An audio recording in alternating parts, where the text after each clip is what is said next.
अस्सलाम वालेकुम। Summer podcast के साथ मैं हूं मेवी सोहेल चौहान। संडे को बहुत ही अहम बैठक हुई है इस्लामाबाद में। तुर्की, सऊदी अरेबिया, इजिप्ट, पाकिस्तान के फॉरेन मिनिस्टर्स के दरमियान हर कोई चाह रहा है कि ये जंग जो है जल्द अज जल्द रुक जाए, सीज फायर हो जाए, ट्रूस हो जाए, किसी तरह इस जंग को जो है रुकवा दिया जाए, क्योंकि इकोनॉमिकली जो है ये बेरेबल नहीं हो रही। इसी के ऊपर हम बात करने के हमें ज्वाइन किया है former foreign secretary Aizaz Chaudhry साहब ने। अस्सलाम वालेकुम सर।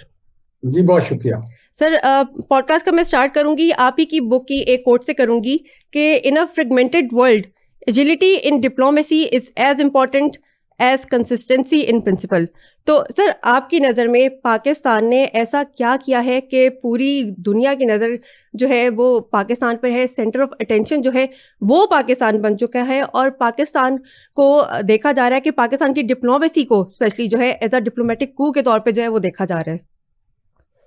उसकी वजह यह है कि पाकिस्तान ने असूली मौक़िफ़ इख्तियार किया मौजूदा बहरान में। बहरान ये था कि एक मुल्क है अमेरिका और इसराइल, उसने जारियत की ईरान के ऊपर, तो पाकिस्तान ने उसकी भी मजम्मत की, और जब ईरान ने खलीजी रियासतों पर जारियत की तो पाकिस्तान ने उसकी भी मजम्मत की। होना तो ये चाहिए था कि सारे नाराज़ हो जाते, लेकिन लोग ये समझते हैं ये बात कि पाकिस्तान जो है वो किसी जाती मफाद या दुश्मनी की वजह से नहीं कर रहा। पाकिस्तान सिर्फ और सिर्फ असूली मौक़िफ़ ले रहा है कि जारहियत कहीं पे भी नहीं होनी चाहिए। चुनाचे पाकिस्तान की आपने देखा इज्जत हुई। मैंने हमेशा से ये देखा है कि जब भी आप असूली सफारतकारी करेंगे आपकी इज्जत बनेगी, और आज आप देख रही हैं कि पाकिस्तान जो है वो किस मकाम पर खड़ा है। सारे उसको इज्जत की निगाह से भी देखते हैं और ये तवक्को करते हैं कि पाकिस्तान बहरान के हल करने में कोई मदद करे। जी सर, आपका कोट यहाँ पे एक और मैं शेयर करूंगी कि Pakistan challenge is not choosing sides but choosing wisely how to engage all sides. तो पाकिस्तान को एज अ फॉर्मर सेक्रेटरी आप रह चुके हैं, how can Pakistan further elevate it's status on a global stage using this opportunity? बिल्कुल यही करना चाहिए, क्योंकि साइड्स चूज करना तो बहुत आसान है लेकिन वो मसले का हल नहीं है। मिसाल के तौर पर अभी सऊदी अरब के साथ हमारा एग्रीमेंट था।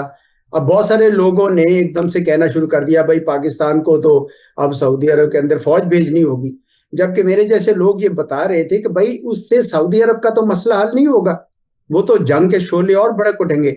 सऊदी अरब का फायदा उस वक्त होगा जब पाकिस्तान ईरान से बातचीत करके उनको ये परसुएड करे कि जनाब आप सऊदी अरब पे हमला ना करें ताकि जंग के शोले ठंडे हो सकें। तो पाकिस्तान को यही किरदार अदा करना चाहिए बाकी सारे तनाज़ात के अंदर भी, और मेरा ख्याल में बड़ी हद तक हमने किया। अगर आपको याद हो 2011 में जिसको अरब स्प्रिंग कहते थे, अरब ममालिक में बहुत ज्यादा रजीम चेंज की बात हो रही थी, पाकिस्तान ने कहा कि हम इसमें शामिल नहीं होंगे रजीम चेंज के एजेंडा में। और सीरिया में आपको याद होगा जब जंग हो रही थी तो पाकिस्तान के दोस्त ममालिक दोनों साइड से उसमें लड़ रहे थे या अपने अपने उनके नॉन स्टेट एक्टर से। पाकिस्तान ने उस वक्त भी सीरिया के अंदर अपनी एम्बेसी भी रखी और पाकिस्तान ने कहा कि हम रजीम चेंज को बिल्कुल नहीं कबूल करेंगे। तो मैं समझता हूँ कि ये पाकिस्तान का असूली मौक़िफ़ जो है ये दुनिया के तमाम बहरानों में इस्तेमाल होना चाहिए और बाकी सारी दुनिया को भी करना चाहिए। बड़ी बदकिस्मती की बात है कि दुनिया में इस वक्त जो आलमी निज़ाम था, जो एक इंटरस्टेट कंडक्ट के तमाम असूल थे, वो धर्म भरम हो रहे हैं, टूट फूट का शिकार हैं। ऐसे में पाकिस्तान का जो किरदार है मैं समझता हूँ कि एक रोशन किरदार है जो बाकी भी शायद उसको फॉलो करे, तो इस किस्म के मसाइल जो दुनिया में पैदा हो रहे हैं जारहियत की वजह से वो शायद ना हो। अच्छा सर, कल की मीटिंग के हवाले से बात करते हैं कि कल पाकिस्तान, इजिप्ट, सऊदी अरेबिया, तुर्की के चारों जो फॉरेन मिनिस्टर्स हैं वो इस्लामाबाद में बैठे, उनकी मीटिंग हुई। तो 15 पॉइंट्स जो हैं यूएस के, 5 पॉइंट्स जो हैं ईरान के। आपको लगता है कि दोनों जो पार्टीज हैं, दोनों जो कंट्रीज हैं, यूएस और ईरान को, ये चारों लोग जो हैं एक जगह पे, एक टेबल पे ला सकेंगे? देखिए, इस वक्त अमेरिका को जो उनके असल अहदाफ थे वो ये था कि ईरान का न्यूक्लियर प्रोग्राम खत्म करना है या कमजोर करना है और उनका मिसाइल प्रोग्राम कमजोर करना है। वो दोनों अहदाफ पूरे कर चुके हैं। उसके बाद ये जो अभी वो ट्रूप्स ला रहे हैं यहाँ पे, वो तो इसराइल का एक दबाव है कि ईरान को मुकम्मल निस्तो नाबूद कर दिया जाए। ये हो नहीं सकता। इतना बड़ा मुल्क जो है, जो पाकिस्तान से दुगना रकबा रखता है, जिसमें पहाड़ हैं, सहरा हैं, दरिया हैं, वहां पे आप इसको इस तरीके से खत्म कर नहीं सकते।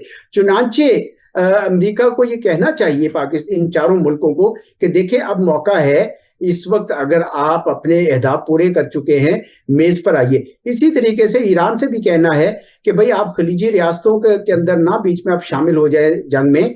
आपका असल दुश्मन इसराइल है। खलीजी रियासतों ने अभी आप पे हमला नहीं किया, ठीक है, आपकी बात दुरुस्त है कि वहां पे जो अमेरिकी अड्डे वो इस्तेमाल नहीं होने चाहिए, और वो कहते रहना चाहिए उनको वाकई खलीजी रियासतों को अड्डे इस्तेमाल होने से रोकने चाहिए, उनका फर्ज बनता है। तो एक बात तो बनती है कि अमेरिका और ईरान को बिठाया जाए और उनसे बात की जाए कि भाई अब आप इस जंग को और कहां लेके जाना चाह रहे हैं। असल मसला अब आ गया है स्ट्रेट ऑफ हॉर्मुज का। अगर स्ट्रेट ऑफ हॉर्मुज बंद रहती है तो अमेरिका अपने ट्रूप्स लाएगा, और ट्रूप्स में अंदर आपको पता है कैजुअलिटीज भी होंगी, फिर बॉडी बैग्स वापस जाएंगे, उधर भी बड़ा हंगामा होगा, और वो स्टेट ऑफ हॉर्मुज आजाद भी शायद ना करा सके। इसलिए कोई ना कोई सेटलमेंट, पॉलिटिकल सेटलमेंट करनी चाहिए, क्योंकि सिर्फ ताकत के इस्तेमाल से अब ये मसला जो है, जो इतना गंभीर हो गया है, अब ये हल नहीं होगा। अच्छा सर, कल का जो एजेंडा था उसमें मेन जो मकसद था वो भी यही था कि स्ट्रेट ऑफ हॉर्मुज को जो है वो किसी तरह सबसे पहले जो है वो खुलवाया जाए, वॉर जो है रुकवाना, वो उनका सेकंड एजेंडा उसमें शामिल था। आप इसको कैसे देखते हैं कि क्या इनको स्ट्रेट ऑफ हॉर्मुज के ऊपर सबसे पहले ईरान के ऊपर इनको ये लोग दबाव डालेंगे कि उसको खोलें, या फिर जो 15 पॉइंट्स उसने दिए, यूएस ने दिए अपने, उस पर उनको वो कहेंगे कि थोड़ी सी नरमी दिखाएं?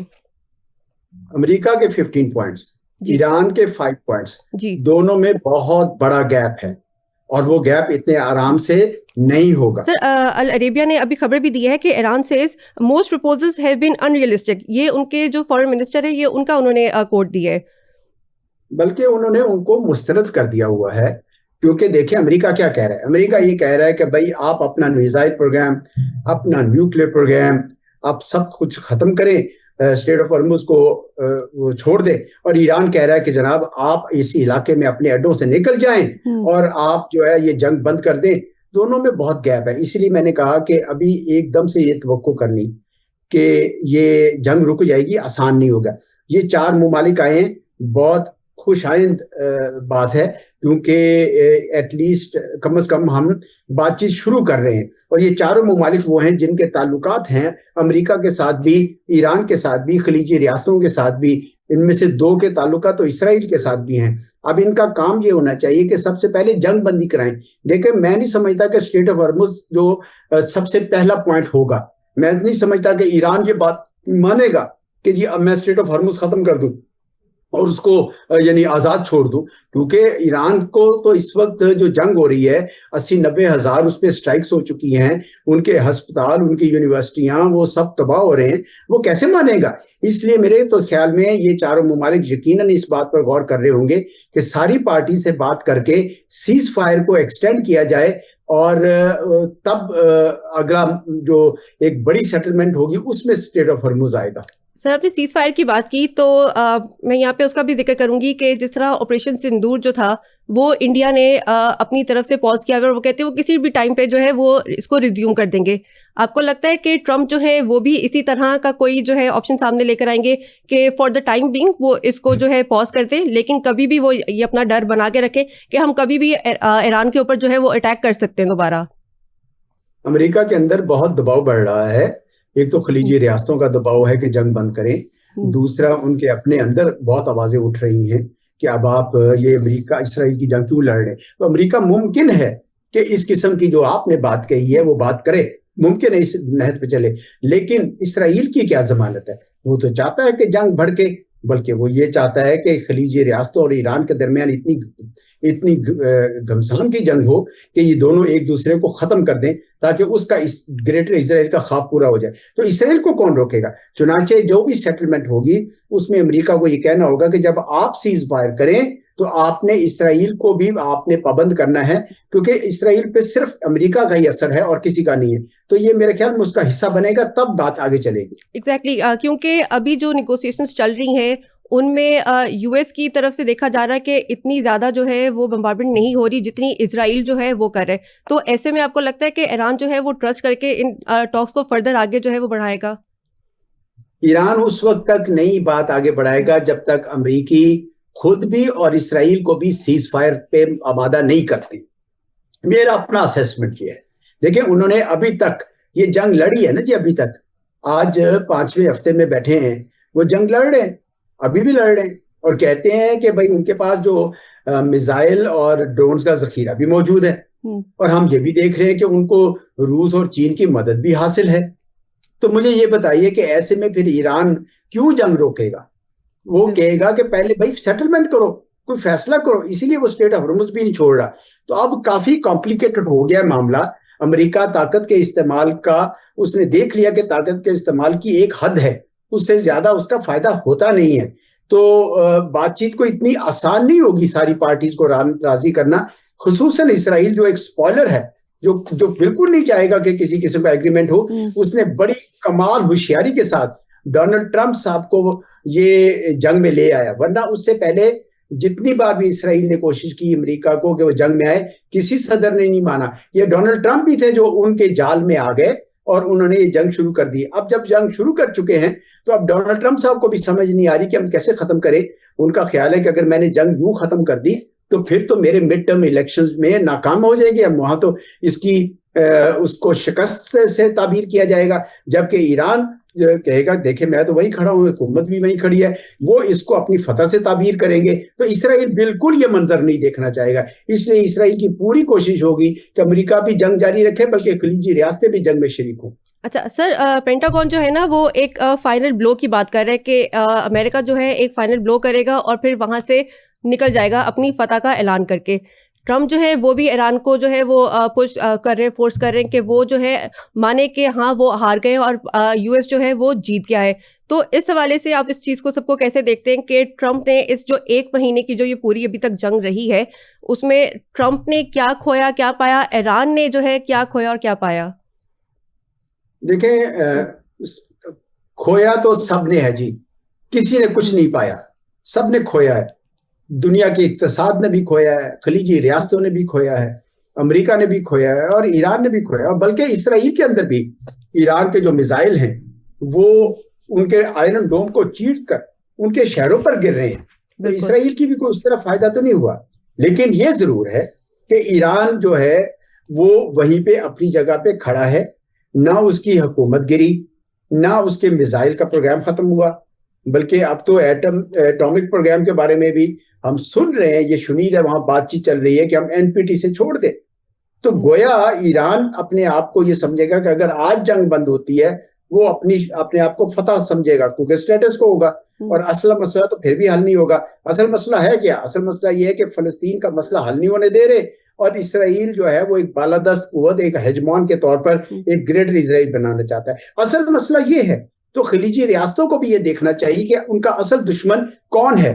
तो अगर जंग आज रुक जाती है तो ईरान तो फौरन अपनी फतह से उसको ताबीर करेगा, खलीजी रियासतें भी खुश होंगी कि चलो मजीद आगे से तबाही तो नहीं होगी, लेकिन ये उनको जरूर डर रहेगा कि ईरान तो वहीं पे मौजूद है। और इसराइल के लिए भी बड़ी पशीमानी होगी क्योंकि उसका ख्वाब शर्मिंदा ताबीर नहीं हो सकेगा। अमेरिका को भी कद काठ बहुत गिर जाएगा कि उसने बावजूद इसके कि अपने इलाके में, इस खलीज के इलाके में अड्डे रखे हुए थे, उसने अपने जो उसके हामी हैं, अलाइज हैं, उनकी वो मदद नहीं कर सका, बल्कि वो तो उनके लिए वल्नरेबिलिटी का बायस बन गए।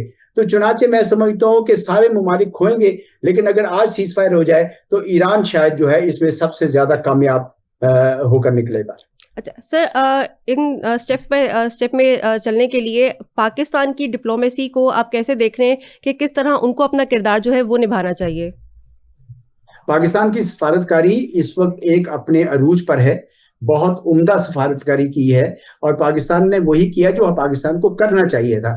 गोया पाकिस्तान अमन के लिए काम कर रहा है। और मैं समझता हूं कि मुझे याद आ गया कि हमारे जो फाउंडर थे पाकिस्तान के, कायदे आज़म मोहम्मद अली जिन्ना, उन्होंने जब फॉरेन पॉलिसी पे गाइडेंस दी तो उन्होंने ये कहा कि हमारी खारजा policy will be that of friendliness and goodwill around the world with all countries. उन्होंने ये भी कहा कि we should not cherish any hostile aggressive designs against any other country.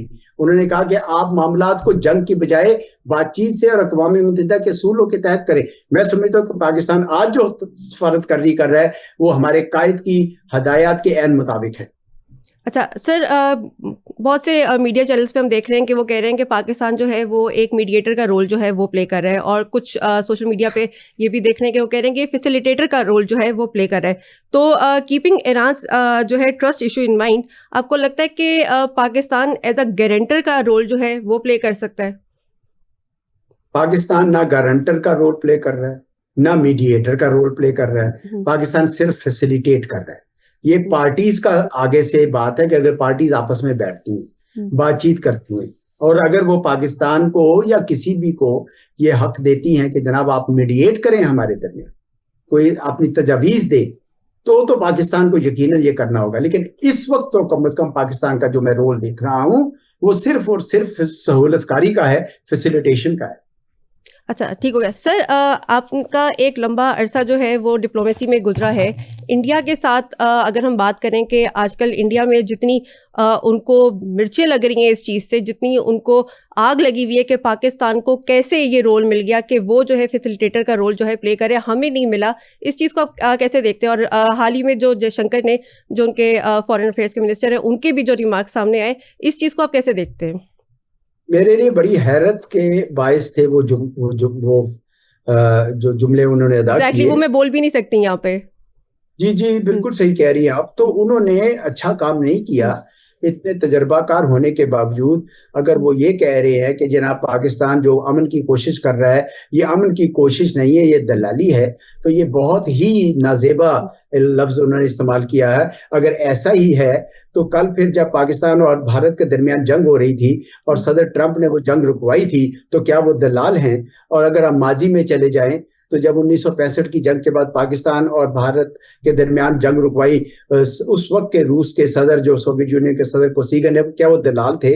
और अक़वाम मुत्तहिदा जिसका चार्टर यही कहता है कि उसने पूरी दुनिया में जहां जहां कॉन्फ्लिक्ट होगा उसको रुकवाना होगा, तो क्या पूरी यूनाइटेड नेशन दलाल है? उस हवाले से तो फिर भारत को चाहिए कि अक़वाम मुत्तहिदा से निकल जाए, क्योंकि उनकी जो डेफिनेशन है वो पूरी दुनिया में बिल्कुल नहीं मानी जाती। क्योंकि जब यूक्रेन की जंग भी मोदी साहब रुकवाने गए थे तो उनको भी कहा जा रहा है कि वो भी क्या वही थे।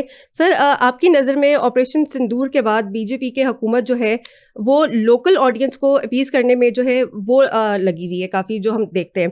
तो as a season diplomat like Jaishankar have reduced himself to the level of the Hindutva goon, आप क्या समझते हैं इस चीज़ को?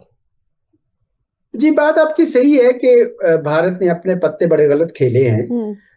जंग से ऐन 3 दिन पहले प्राइम मिनिस्टर मोदी चले गए इसराइल, और वहां पे जाके उन्होंने गाजा में होने वाले जो जुल्म था उसका कोई जिक्र नहीं किया। उन्होंने फलस्तीनियों के किसी हक की बात नहीं की। गोया उन्होंने अपने सारे के सारे अंडे इसराइली बास्केट में डाल दिए। तो उससे फिर जो तासुर उभरा पूरी खलीजी रियासतों में भी और ईरान के अंदर भी, कि भारत जो है अब सिर्फ और सिर्फ इसराइल का और अमेरिका का दोस्त है, किसी और का नहीं।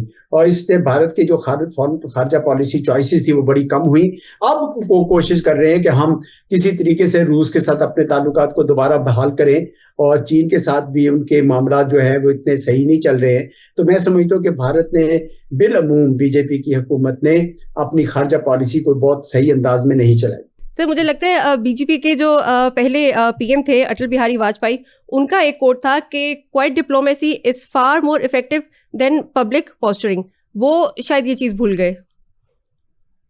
जी, आप सही कह रहे हैं। वाजपेयी साहब जो है एक ज़ीरक सियासतदान थे, और उन्होंने बहुत सारे ऐसे भी बयान दिए जिसको मोदी साहब बिल्कुल फॉलो नहीं कर रहे। मिसाल के तौर पर उन्होंने ये कहा था कि जो कश्मीर का मसला है वो 3 बुनियादों पर हल होना चाहिए, जिसमें उन्होंने जमहूरियत, इंसानियत और कश्मीरियत का नाम लिया। लेकिन आपने देखा कि मोदी सरकार ने उनके तमाम हदायत को नजरअंदाज करते हुए कश्मीर पे अपना नाजायज कब्जा जो है बरकरार रखा है, और अभी बल्कि उन्होंने उनकी जो रियासत थी उस रियासत को ही खत्म कर दिया है, जिससे कश्मीरियों की शनाख्त जो है उस पर बहुत बड़ी जिक पहुंची है। और कश्मीरी बहुत खफा है इस बात से कि हम ये भारत के साथ उन्होंने साथ दिया, और अब देखें भारत का जो है रवैया उनके साथ क्या है। अच्छा सर, तो पाकिस्तान की कोई भी कामयाबी जो है वो इंडिया को ऐसा क्यों लगता है कि वो उनकी नाकामी है? आपके ख्याल में ऐसा क्यों है? क्योंकि आपके उनके उनके साथ बहुत करीबी जो है आपके ताल्लुकात भी रहे एज अ डिप्लोमेट, तो आप क्या देखते हैं कि क्यों उनको ऐसा लगता है कि पाकिस्तान अगर किसी प्लेटफॉर्म पे जाके कामयाब हो रहा है तो ये उनकी हार क्यों है? देखिए 1947 में जब पाकिस्तान बना तो उस वक्त की क़यादत ने, भारत की क़यादत ने ये वाजे कर दिया था कि हम पाकिस्तान को नहीं समझते कि ये जिंदा रहेगा और ये भारत माता में वापस आ जाएगा। उस वक्त से लेकर आज तक ये दोनों मुल्कों के दरमियान एक अदम एतमाद है, एक मिसट्रस्ट है, कोई एक दूसरे को ट्रस्ट नहीं करते हैं। और फिर आपने ये देखा कि कश्मीर के मसले को उन्होंने हल नहीं होने दिया, बल्कि उन्होंने दहशतगर्दी को इस्तेमाल करके पाकिस्तान को बदनाम करने की कोशिश की। और अब उनका एजेंडा बन गया है कि हम एक अखंड भारत बनाना चाहते हैं और जो अफगानिस्तान से लेकर म्यांमार तक हो। तो ऐसे में नेचुरली फिर पाकिस्तान अगर कुछ भी करेगा तो उनको अच्छा नहीं लगेगा, क्योंकि वो समझते हैं कि हम तो इस इलाके की बालादस्त कुव्वत होते थे और ये पाकिस्तान कहाँ से आ गया। दूसरी बड़ी बात यह है कि मोदी साहब एक हिंदू रियासत बनाना चाहते हैं। वो एक हिंदुत्व ड्रिवन फिलॉसफीज के तहत काम कर रहे हैं, जिसमें मुसलमान, ईसाई और दूसरी अकलियतों की कोई वजह नहीं, कोई जगह नहीं है। तो ऐसे में वो पाकिस्तान के साथ क्यों ताल्लुकात कायम करना चाहेंगे जो मुसलमान को, जिसमें मुसलमान बसते हैं। तो इस वजह से दोनों मुल्कों के दरमियान ताल्लुकात की नोयत ऐसी हो गई है कि पाकिस्तान कुछ भी अच्छा करे, पाकिस्तान भारत के लिए भी अगर खैर सगाली का कोई मुजाहरा करे तो उधर से जवाब जो है वो नफरत से आता है। बिल्कुल एग्जैक्टली बिल्कुल सही कहा आपने। So that was Aizaz Chaudhry with us. उन्होंने हमारे साथ अपना एनालिसिस जो है वो पेश किया, बताया कि किस तरह डिप्लोमेसी जो है वो काम करती है। मुझे यहाँ पे अब दीजिए इजाज़त, मिलते हैं अगले पॉडकास्ट में। अल्लाह हाफिज़।